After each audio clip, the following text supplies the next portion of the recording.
Breaking మీరు చూస్తున్నారు at the time of 5:40 మరి కాసేపట్లో 5:20 ఇప్పుడు దానికి సంబంధించి బ్రేకింగ్ న్యూస్ చూస్తున్నారు. పవన్ కళ్యాణ్ పై వైసీపీ నేతలు విమర్శలు గుప్పిస్తున్నారు. సతీమణి అన్నా లెజినోవాతో కలిసి పోలింగ్ కేంద్రానికి వెళ్లారు పవన్. ఓటు హక్కు లేకపోయినా పోలింగ్ కేంద్రంలోకి వెళ్లిన అన్నా లెజినోవాకు సంబంధించి ప్రికాషన్స్ రైజ్ చేస్తున్నారు. భార్యను దగ్గరుండి పోలింగ్ బూత్ లోకి తీసుకెళ్లారు పవన్ కళ్యాణ్. ఓటు లేకపోయినా అన్నా లెజినోవాను పోలింగ్ కేంద్రంలోకి అనుమతించడంపై అభ్యంతరాలు వ్యక్తమవుతున్నాయి. ఇప్పుడు దీనికి సంబంధించి వైసీపీ విమర్శలు గుప్పిస్తోంది. బ్రేకింగ్ న్యూస్ చూస్తున్నారు. పవన్ కళ్యాణ్ పై వైసీపీ నేతలు విమర్శలు గుప్పిస్తున్నారు. సతీమణి అన్నా లెజినోవాతో కలిసి పోలింగ్ కేంద్రానికి వెళ్లారు పవన్ కళ్యాణ్. మా ప్రతినిధి రాజేష్ అప్డేట్స్ అందించేందుకు లైవ్ లో జాయిన్ అవుతున్నారు. రాజేష్, ఎటువంటి విమర్శలు గుప్పిస్తున్నారు? ఈసీకి ఫిర్యాదు చేసే అవకాశం ఏమైనా ఉందా?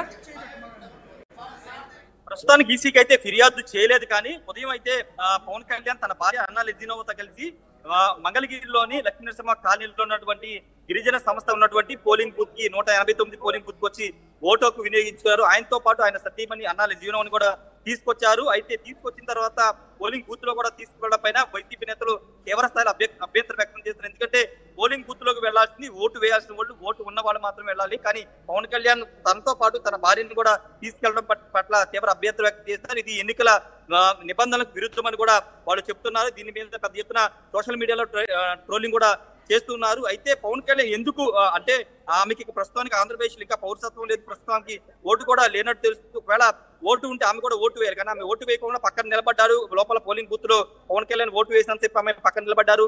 ఓటు వేసిన తర్వాత ఆమె పవన్ కళ్యాణ్ కలిసి ఆమె బయటకు వచ్చి కారులోకి వెళ్ళిపోయారు. కానీ ఆమెను పవన్ కళ్యాణ్ ఎందుకు తీసుకొచ్చారనే దానిపైన ఇప్పటి వరకు జనసేన పార్టీ నేతలు కూడా స్పష్టత ఇవ్వలేదని చెప్పాలి. ఎందుకంటే ఆమె మామూలుగా అంటే ఎన్నికల వరకు ఆంధ్రప్రదేశ్ లో ఆమె ఎన్నికల వాతావరణం చూడలేదు. ఆ కోణంలో ఏమైనా పోలింగ్ బూత్ కి పవన్ కళ్యాణ్ భార్యను తీసుకొచ్చారా లేకపోతే వేరే కారణాలు ఏమైనా ఉన్నాయి అనేది తెలియాల్సి ఉంది. ఆమె బయటకు వచ్చిన తర్వాత కారు నుంచి దిగిన వెంటనే భార్యకి అక్కడ అభిమానులు కార్యకర్తలు ఆమె అటువైపుకు దూసుకొచ్చే ప్రయత్నం చేస్తే మొత్తం సెక్యూరిటీ కూడా అడ్డుకునే ప్రయత్నం చేశారు. అయినప్పటికీ పవన్ కళ్యాణ్ తన భార్యని పోలింగ్ బూత్ లోకి తీసుకెళ్లి స్వయంగా తీసుకెళ్లారు. పవన్ కళ్యాణ్ ఓటు పూర్తయ్యే వరకు ఆమె లోపల ఉన్నారు. అయితే ఈ అంశం మీద ఇప్పుడు వైసీపీ నేతలు తీవ్ర స్థాయిలో మండిపడుతున్నారు.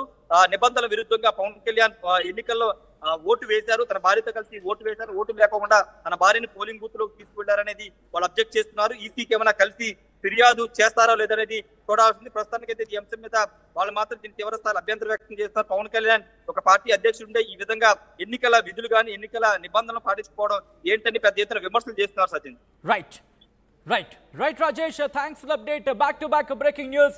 అట్ ద టైం 5:25, ఇంకొక 35 minutes మాత్రమే ఉంది. మరొక బ్రేకింగ్ చూస్తున్నారు. పల్నాడు జిల్లా రబ్బరు బుల్లెట్లతో పోలీసుల కాల్పులు కంటిన్యూ అవుతున్నట్టుగా తెలుస్తోంది. దీంతో అక్కడంతటా టెన్షన్ వాతావరణం నెలకొంది. YCP MLA Gopi